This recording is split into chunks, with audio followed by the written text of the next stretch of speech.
নমস্কাৰ বন্ধুসকল, লিটাৰেট ক্লাবলৈ সকলোকে স্বাগতম জনাইছোঁ। I am B Talukdar presenting this video' from Assam. আশা ৰাখিছোঁ আপোনালোকে সকলোৱে বৰ ভাল আছে। সকলোলৈ দীপাৱলীৰ শুভেচ্ছা যাচিলোঁ। লিটাৰেট ক্লাবৰ আৰম্ভণি আমি টেটৰ ভিডিঅ'বোৰৰ পৰা আৰম্ভ কৰিছিলোঁ আৰু তেতিয়া মই এটা কথা কৈছিলোঁ, লিটাৰেট ক্লাবত এডুকেশ্যন আৰু ইনফৰমেশ্যন ৰিলেটেড কণ্টেণ্ট আপোনালোকে পায়ে থাকিব। চ' লিটাৰেট ক্লাবত অসম তথা ভাৰতবৰ্ষৰ সকলোবোৰ ইম্পৰ্টেণ্ট নিউজৰ এনালাইচিছ, কিছুমান হিষ্টৰিকেল ইভেণ্টছৰ ডিছকাশ্যন আৰু জব আহিলে জবৰ আপডেট আৰু কম্পিটিটিভ এক্সামৰ কাৰণে প্ৰিপাৰেশ্যন আপোনালোকে পায়ে থাকিব। আৰু ইয়াৰ বাবে লিটাৰেট ক্লাবে এভৰি ছানডে আপোনালোকৰ বাবে কাৰেণ্ট এফেয়াৰ্ছ, যিটো আপোনালোকৰ যিকোনো কম্পিটিটিভ এক্সামৰ বেকবন হয়, জি কে অথবা কাৰেণ্ট এফেয়াৰ্ছ, এভৰি ছানডে মই এটাকৈ ভিডিঅ' আনিম। ভাৰতবৰ্ষৰ বুকুত ঘটি থকা সকলোবোৰ চেঞ্জেছ, যিবোৰ আপোনালোকৰ এক্সামৰ বাবে ইম্পৰ্টেণ্ট হ'ব পাৰে। আপকামিং সময়ত বেংকৰ ভেকেঞ্চি আহি আছে। আপোনালোকে যিসকলে IBPS ক্লাৰ্ক পিঅ'ৰ ফৰ্ম ফিল আপ কৰিছে বা SBI পিঅ'ৰ ফৰ্ম ফিল আপ কৰিছে, তেওঁলোকেও আপোনালোকে যে মেইনছৰ চিলেবাছটো আছে, তাতে আপোনালোকৰ ইকনমিক্সৰ লগত ৰিলেটেড কাৰেণ্ট এফেয়াৰ্ছ বা বেংকিঙৰ লগত কাৰেণ্ট এফেয়াৰ্ছ জিকে লাগে। চ' এইবোৰৰ ডিছকাশ্যন আমি এভৰি ছানডে এটাকৈ ভিডিঅ' আমি আনি থাকিম এইবোৰৰ ওপৰত। আৰু আজিৰ এইটো টপিকত আমি ডিছকাশ্যন কৰিম এটা হিষ্টৰিকেল ইভেণ্টছ, মিলিটাৰী কো 2021ত ইয়াৰ প্ৰনাউন্সিয়েশ্যনটো not cop, it is coup হয়। অ'কে, চ' 2021ত আপোনালোকে ম্যানমাৰৰ মিলিটাৰী কোৰ সম্পৰ্কে শুনিছে নিশ্চয়। চ' আজিৰ এইটো ভিডিঅ'ত আমি এটা পাষ্টত ঘটি যোৱা মিলিটাৰী কু 1973 ক'ত চিলিত ঘটিছিল। চ' ইয়াৰ বিষয়ে ডিছকাশ্যন কৰিম। চ' আৰম্ভ কৰিছোঁ আজি আমাৰ ভিডিঅ'টো। আৰু আৰম্ভণিৰ আগতে এটা সৰু ৰিকুৱেষ্ট, যিসকলে লিটাৰেট ক্লাব চেনেলটোক এতিয়ালৈকে ছাবস্ক্ৰাইব কৰা নাই, নতুনকৈ আজি চাব, তেওঁলোকে কাইণ্ডলি ছাবস্ক্ৰাইব। লিটাৰেট ক্লাব অসমৰ পৰা অসমীয়াত অসমৰ মানুহৰ বাবে কম্পিটিটিভ এক্সাম, যিকোনো কম্পিটিটিভ এক্সামত বহিব তাৰ কাৰণে কণ্টেণ্ট পাই থাকিব আৰু নিউজৰ এনালাইচিছ, যিটো আপোনালোকৰ কাৰণে হেল্পফুল হ'ব,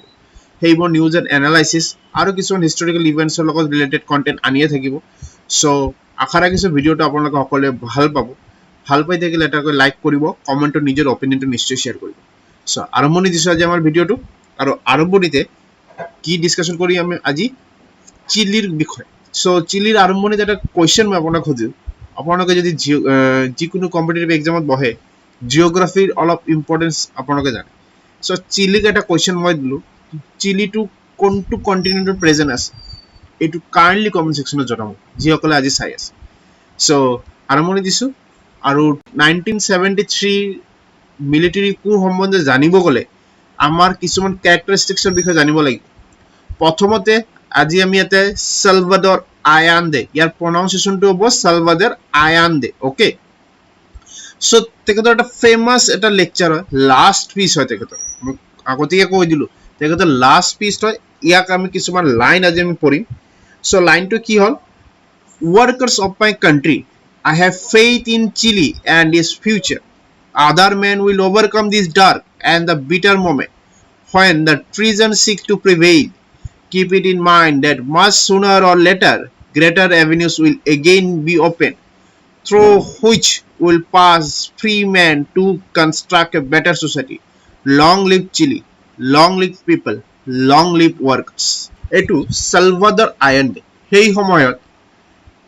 ডেমক্ৰেটিকেলি elected by the peoples of Chile, সেই সময়ত চিলিৰ প্ৰেচিডেণ্ট আছিল। তেখেতৰ লাষ্ট স্পীচ হয়। কেতিয়া কৈছিলে এইটো ভাষণ দিছিলে 11 ছেপ্টেম্বৰ 1973। অ'কে, চাওক কি হয়, আয়ান্দে কোন আছিল। আয়ান্দেৰ বিষয়ে আমি এটা লাষ্ট স্পীচ তেখেতৰ বিষয়ে জানিলোঁ। আয়ান্দে কোন আছিল মই অলপতে ক'লোঁ, he was the founder leader of socialist party of Chile, যি এটা ৰেকৰ্ড ভোটত জয়ী হয় 1970 প্ৰেচিডেঞ্চিয়েল ইলেকশ্যন। আৰু ইলেক্টেড হোৱাৰ পিছত তেখেতৰ বহুতখিনি প্ৰ' পিপলছ কিছুমান ষ্টেপ, যেনেকুৱা reform in education sector, free milk for the childrens, redistribution of land for landless farmer. কিন্তু চাওক, এই সকলোবোৰ প্ৰ' গভৰ্ণমেণ্ট প্ৰ' পিপলছ কাম কৰাৰ পিছতো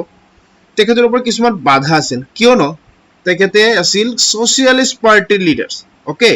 আৰু এয়াই তেখেতৰ আটাইতকৈ ডাঙৰ ভুল চাওক যিহেতু এটা ছ'চিয়েলিষ্ট গভৰ্ণমেণ্ট আছিল গতিকে দেশৰ সমগ্ৰ ডাঙৰ ডাঙৰ ইণ্ডাষ্ট্ৰী আৰু ৰিচৰ্চবোৰৰ ওপৰত চৰকাৰৰ ডাইৰেক্ট কণ্ট্ৰল আছিল চ' ইয়াৰ দ্বাৰা কি হৈছিল যিটো ছ'চিয়েলিজিমৰ ধাৰা হয় ছ'চিয়েলিজিমৰ ধাৰা পাতাৰ ভিতৰত থাকি কিনে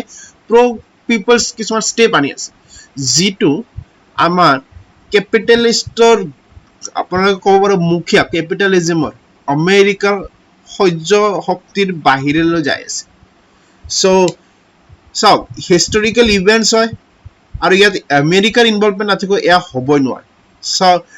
ইয়াতে আমেৰিকাৰ কি ধৰণে ইনভলভমেণ্ট আছে চ' ইয়াৰ বিষয়ে আমি ডিছকাশ্যন কৰিম চ' ডিছকাশ্যনৰ আগতে আৰু অলপখিনি ডিছকাশ্যন কৰোঁ অলপ আগতে যিটো আমি স্পীচ ডিছকাশ্যন কৰিলোঁ it is the last speech of Salvador Allende যিয়ে সেই সময়ত চিলিৰ a country in South American country okay so' চিলিৰ প্ৰেচিডেণ্ট হৈ আছিল আৰু speech was given on the morning of what 11 September 1973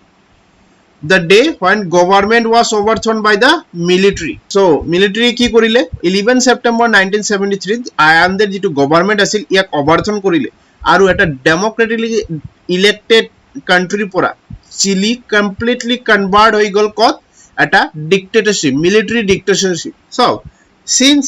আয়ান্দে এটা ছ'চিয়েলিষ্ট পাৰ্টিৰ লিডাৰ আছিল চ' ইয়াই আটাইতকৈ ডাঙৰ ভুল আছিল যে চিলিৰ মানুহে এটা ছ'চিয়েলিষ্ট পাৰ্টিৰ মানুহক ভোট দি জয়যুক্ত কৰিছিল আৰু যিহেতু ছ'চিয়েলিষ্ট পাৰ্টি আমেৰিকাৰ কাৰণে এইটো সহ্য কৰিব পৰা নহয় কাৰণ আমেৰিকা কেপিটেলিজিমৰ ধাৰাবাহক আমাৰ এক্স ৰ'ৰ যিটো চিফ আছিল আপোনালোকে ইউটিউবত বিচাৰিলেও পাব তেখেতৰ এটা বৰ ফেমাছ ডাইলগ আছে যে পৃথিৱীৰ বুকত এনেকুৱা কোনো ইভেণ্টছ নহয় য'ত আমেৰিকাৰ ইনভলভমেণ্ট নাথাকে চ' ইয়াতো ঘটনাটো ছেম আমেৰিকা যি ডেমক্ৰেচিৰ গুণগান গাই থাকে ডেমক্ৰেচি এষ্টাব্লিছমেণ্টৰ কাৰণে কথা কৈ থাকে সেই আমেৰিকাই চিলিত কেনেদৰে ডেমক্ৰেচিক হত্যা কৰি এটা ডিক্টেটৰশ্বিপ গভৰ্ণমেণ্ট ফৰ্মেশ্যনত সহায় কৰিছিল জাষ্ট বিকজ চিলিৰ ডেমক্ৰেটিক হ'লেও এটা ছ'চিয়েলিষ্ট গভৰ্ণমেণ্টৰ দ্বাৰা ৰুলিং হৈ আছিল এটা পিকচাৰ আপোনালোকৰ লগত শ্বেয়াৰ কৰিছোঁ এইটো হ'ল ডেষ্ট্ৰাকশ্যন অফ প্ৰেচিডেঞ্চিয়েল হাউচ চিলিত 11 September 1973 মিলিটাৰীয়ে যিমানবোৰ চি পৰ্টবোৰ নিজৰ দখলত ল'লে আৰু কি কৰিলে ডিফেন্স মিনিষ্টাৰক অফিচৰ পৰা এৰেষ্ট কৰিলে পোনপ্ৰথমবাৰৰ লগতে সেই সময়ত চিলিৰ যি প্ৰেচিডেণ্ট আছিল ছালভাডৰ আয়ান্দে যাৰ অলপ ভাষণখিনি অলপ আগতে আমি আপোনালোকক পঢ়ি শুনালোঁ এই ছালভাডৰ আয়ান্দে তেখেতৰ প্ৰেচিডেঞ্চিয়েল ভৱনত হাউচ এৰেষ্ট কৰিলে হাউচ এৰেষ্টত কি হ'ল তেখেতৰ ওপৰত ফ'ৰ্চফুলি তেখেতক কোৱা হ'ল ৰেজিগনেশ্যন দিবলৈ আৰু কাণ্ট্ৰিটো এৰি গুচি যাবলৈ বাট চাওক এটা পিপলছ লিডাৰ্ছ চ' তেখেতে কি কৰিলে মিলিটাৰী গান পইণ্টৰ সন্মুখত থিয় হৈ কিনে ৰিফিউজ কৰিলে টু ৰিজাইন আৰু দেশটো এৰিবলৈ আৰু নিজৰ তথা নিজৰ কাণ্ট্ৰিটোৰ ওপৰত অহা ভাবুকিৰ ফালে চকু ৰাখি কিনে ৰেডিঅ'ৰ যোগেৰে গোটেই কাণ্ট্ৰিটোক এড্ৰেছ কৰিলে আৰু এড্ৰেছত যিটো স্পীচ আছিল এইটোৱে আমি অলপ আগত আপোনালোকক পঢ়ি শুনাম ইয়াৰ পিছতে কি হ'ল এটা পিকচাৰ আপোনালোকৰ ওচৰত আছে প্ৰেচিডেঞ্চিয়েল ভৱনৰ ওপৰত ডাইৰেক্ট এটাক হয় মিলিটাৰী বোম আৰু গুলি বাৰুদেৰে হাজৰা কৰি দিয়া প্ৰেচিডেঞ্চিয়েল ভৱন আৰু এইটো এটকতে সেই সময়ৰ আমাৰ ছালভাডৰ আয়ান্দে ছ'চিয়েলিষ্ট পাৰ্টিৰ লিডাৰ চিলি তেখেতৰ মৃত্যু হয় আৰু চিলিও এটা ডেমক্ৰেটিক কাণ্ট্ৰিৰ পৰা এটা ডিক্টেটৰশ্বিপৰ ফালে মুভ কৰি গ'ল আৰু ইয়াক লিড কৰিছিলে কোনে ইয়াক লিড কৰিছিলে সেই সময়ত চিলিৰ আৰ্মিৰ জেনেৰেল আগষ্ট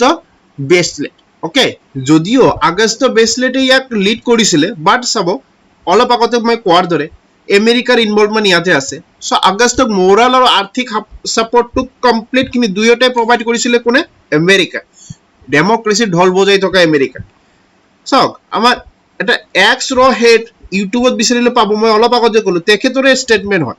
আমেৰিকা এটা এনেকুৱা কাণ্ট্ৰি যি ডেমক্ৰেচিৰ গুণগান গাই যদিও চাওক কিছুমান ভাল ষ্টেপ আছে ন' ডাউট ভাল আৰু বেয়াৰ মাজেৰে এটা 100% ভাল বা 100% বেয়া কোনো হ'ব নোৱাৰে চ' ডেমক্ৰেচিৰ গুণগান গাই থকা আমেৰিকাই ডেমক্ৰেটিকেলি ইলেক্টেড ডেমক্ৰেচিৰ গুণগান গাই থকা এই আমেৰিকাই জাষ্ট বিকজ এটা ছ'চিয়েলিষ্ট গভৰ্ণমেণ্ট ডেমক্ৰেটিকেলি ইলেক্টেড হৈছিল বুলি সেইটো কাণ্ট্ৰিৰ পৰা ডেমক্ৰেচিৰ হত্যা কৰি কেনেদৰে এটা মিলিটাৰী ডিক্টেটৰশ্বিপ আৰম্ভ কৰি দিছিল ইয়াৰ এটা জীৱন্ত প্ৰমাণ এই চিলি 1973 ঘটনাটো চাওক মিলিটাৰী শাসন মানে কি হ'ল এটা ডিক্টেটৰশ্বিপ গভৰ্ণমেণ্ট য'ত পাব্লিকৰ কোনো অপিনিয়নটো মেটাৰ নকৰে নিজৰ ইচ্ছা অনুসৰি শাসন হ'ব even publics are not allowed to give their opinion even not allowed to question on the policies that were being carried out by that your military government okay যিয়ে তেখেতৰ এগেইনষ্টত কথা মাত মাতিছিলে সো জেনাৰেল আগস্টে কি কৰিছিলে হয় হত্যা কৰি দিছিলে নয়তো মানুহজন মিসিং হৈ আছিল ইভেন তেখেতৰে এটা এয়াৰ ফোৰ্সৰ জেনাৰেল এলবাৰ্টো বেসলেট আৰু তেখেতৰ ওয়াইফ ডটাৰ তেখেতক বন্দী বনাই বৰ্বৰতাৰ শেষ সীমালৈকে টৰ্চাৰ কৰা হৈছিল নামটো মনত ৰাখিব আলবাৰ্টো বেসলেট কাৰণ ইয়াৰ এটা বৰ ডাঙৰ এটা ৰেফাৰেন্স আমি পৰৱৰ্তী সময় ডিসকাশন কৰি আছিলো এইটো আমাৰ ফটো হয় জেনাৰেল আগস্টো পিনোচেটৰ ওকে সো কি আছিল আৰ্মি জেনাৰেল আছিলে যিয়ে সেই সময় 1973 মিলিটাৰী কোৰ্টক লিড কৰিছিলে with the support of what US আৰু গভৰ্ণমেণ্টত বহাৰ পিছত তেখেতে 17 ইয়াৰ্স লৈকে কন্টিনিউয়াস চিলিৰ ওপৰত ৰুলিং কৰে সো এটা চালু এটা ডেমোক্ৰেটিকলি ইলেক্টেড গভৰ্ণমেণ্ট ডেমোক্ৰেটিকলি কান্ট্ৰিৰ পৰা কেনেদৰে এটা ডিক্টেটৰশ্বিপ লৈ কনভাৰ্ট হৈ গল চিলিয়া নেক্সটত চাওক সো আমি কি চাই আছিলো ডেমোক্ৰেটিকলি ইলেক্টেড গভৰ্ণমেণ্ট ইয়াক চেঞ্জ কৰি দিয়া হল ডিক্টেটৰশ্বিপ লৈ আৰু ডিক্টেটৰশ্বিপত যিয়ে মাত মাতে হিয়াৰে হয় হত্যা কৰি দিয়া হয় নয়তো মিসিং কৰি দিয়া হয় একটা ৰিপোৰ্ট অনুসৰি সেই সময় চিলিত more than 3000 people were killed আৰু many more were missing কি হল 1988 তেখেতৰ এটা ৰেফাৰেন্ডাম আনিল ৰেফাৰেন্ডামত কি তেখেতৰ এটা কনফিডেন্স আছিল যে তেখেতৰ পাব্লিকে চিলিৰ মানুহে তেখেতৰ ওপৰত কনফিডেন্স দিব তেখেতক সাপোৰ্ট কৰিব ফৰ কন্টিনিউইং দেয়াৰ পাৱাৰ বাট চাওক চিলিৰ মানুহে নিজৰ ডেমোক্ৰেটিক যি ট্ৰেডিশন আছিল ইয়াক পাহৰি যোৱা নাছিলে So 1988 এটা ডিসিসিভ নো আহি গল পিনোচেটৰ ওপৰত আৰু পিনোচেটে এক মুহূৰ্তত শেষৰ ফালে কি কৰিলে নিজৰ পদৰ পৰা ৰিজাইন কৰি দিলে আৰু প্ৰথমবাৰৰ বাবে আফটাৰ 17 ইয়াৰ্স অফ ৰুলিং তাতে ইলেকশন কন্ডাক্ট কৰা হল multiple parties are participated in the election আৰু ইলেকশনত কি হয় পিনোচেট যিটো ৰুলিং হয় ডিক্টেটৰশ্বিপ হয় ইয়াৰ সামৰণি ঘটে আৰু লাহে লাহে আকৌ চিলি ডেমোক্ৰেসি ফালে মুভমেন্ট এতিয়া আহক এটা ইম্পৰ্টেন্ট ক্যাৰেক্টাৰিষ্টিক এটা ইম্পৰ্টেন্ট নেম মই ইয়াতে মেনশন কৰিছো মিশেল বেসলেট কোনে আছিল অলপ আগতে আমি ডিসকাশন কৰা দৰে আলবাৰ্টো বেসলেট যি আছিল এয়াৰ ফোৰ্সৰ জেনাৰেল তেখেতৰ ওয়াইফ আৰু তেখেতৰ ডটাৰৰ কথা কোৱা হৈছিল so Michelle Bachelet was the daughter of Alberto Bachelet তেখেতে কি হল 2006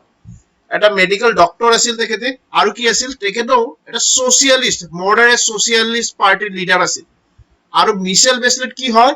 মিশেল Bachelet become the first women to be the defence minister in Latin America not only Chile Latin American country যিমানবোৰ আছে সাউথ আমেৰিকাৰ ইয়াৰে ভিতৰত প্ৰথম ওমেন ডিফেন্স মিনিস্টাৰ হৈ উঠিল কোনে মিশেল বেসলেট টৰ্চাৰ সহ্য কৰিলে কাৰ অগস্টো পিনোচেটৰ আলবাৰ্টো বেসলেটৰ ছোৱালী হয় মিশেল বেসলেট কথা হয় না নিজৰ কৰ্ম নিজে ঘূৰি আহে এই মিশেল বেসলেট যেতিয়া পাৱাৰলৈ আহিলে তেতিয়া পিনোচেটৰ ওপৰত এনকুৱাৰী বহিল আৰু এনকুৱাৰীত কি আহিল এনকুৱাৰী প্ৰকাশ পালে যিটো আমাৰ ডিক্টেটৰশ্বিপ গভৰ্ণমেণ্ট চলি আছিল সেই সময়ত এইটো ব্ৰুটেল তো আছিলেই আপোনালোকে কৈছো 3000 মানুহক সেই সময়তে হত্যা কৰি দিয়া হল যিয়ে মাত মাতিছিল মিসিং কৰি দিয়া হয় সো ব্ৰুটেল তো আছিল লগতে কি আছিল কৰাপ্ট হৈ আছিল আৰু পিনোচেট গভৰ্ণমেণ্টৰ পৰা পাৱাৰ এৰা লগে লগে এই আৰ্মিৰো যিটো পাৱাৰ আছিল আৰ্মিৰ ইয়াকো হেৰুৱাই গল সো ইয়াৰ পিছত কি হল মিশেল বেসলেটৰ ফটো আমি আপোনালোকৰ লগত শেয়াৰ কৰিছো এয়া মিশেল বেসলেট হয় যেতিয়া 2006 ৰ ডিফেন্স মিনিষ্টাৰ অফ পদত এটা ফটো পাব্লিকৰ লগত বহি আছে আপোনালোকে চাব পাৰে এটা ফটো চিলি ফ্ল্যাগৰ লগোৱাই আছে কোনে প্ৰেসিডেন্ট মিশেল বেসলেটে আৰু তলৰ এটা ফটো যেতিয়া মিশেল বেসলেট 2018 ৰ 10 আগষ্টত সো মিশেল বেসলেট ইলেক্টেড হোৱাৰ পিছত 2006 প্ৰথমখন স্পিচ এটা দিছিলে সো স্পিচত কি কৈছিলে because I was the victim of hatred I have dedicated my life to reverse that hatred and turn it into the understanding, tolerance, and why not say it into the love. যিহেতু তেখেতে নিজে হেট্ৰেডৰ হিংসাৰ বলি আছিল, চ' তেখেতে কি কৰিছিলে, হিংসাক opposed কৰিব কাৰণে গোটেই লাইফটো ডেডিকেটেড কৰি দিলে আৰু কি কৰিলে, ইয়াক এটা বুজা পৰা, সহ্য, টলাৰেন্স আৰু ভাল পোৱা, এটা লাভ ইয়ালৈ কনভাৰ্ট কৰাৰ কাৰণে চেষ্টা, আৰু ইয়াৰে পৰিণতি হয় হিউমেন ৰাইট কমিশ্যনৰো, ইউএনৰ যিটো হিউমেন ৰাইট কমিশ্যন আছে তাৰো হাই কমিশ্যনাৰ হিচাপে কোনে এপইণ্টেড হৈছিলে, মিচেল বেচলাৰ 2018 10 আগষ্ট। অকে, চ' এটা সৰু মই বিৱৰণী দিলো 1973 কেনেদৰে চিলি এটা ইলেক্টেড গভৰ্ণমেণ্টৰ পৰা ডিক্টেটৰশ্বিপৰ ফালে গ'ল with the help of your America, আৰু কেনেদৰে চিলিয়ে আকৌ নিজৰ ডেমক্ৰেটিক যিটো কালচাৰ হয় ইয়াক ঘূৰাই পালে। ডেমক্ৰেসি যেতিয়ালৈকে এষ্টাব্লিছ এটা কাণ্ট্ৰি নাথাকে না, সেই কাণ্ট্ৰিটোৰ কেতিয়াও উন্নতি সম্ভৱ হ'ব নোৱাৰে। মানুহৰ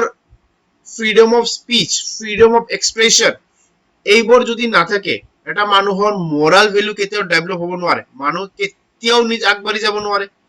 চ' ডেমক্ৰেসি ইজ মোষ্ট ইম্পৰ্টেণ্ট, আৰু থেংকফুলি আমাৰ যিটো কাণ্ট্ৰি হয় ইণ্ডিয়া, ইয়াতো ডেমক্ৰেসি আছে, যদিও বহুতখিনি কৰাপশ্যন আছে, আমাৰ মাজত ডেমক্ৰেটিক কালচাৰটো আমাৰ মাজত এতিয়াও আছে।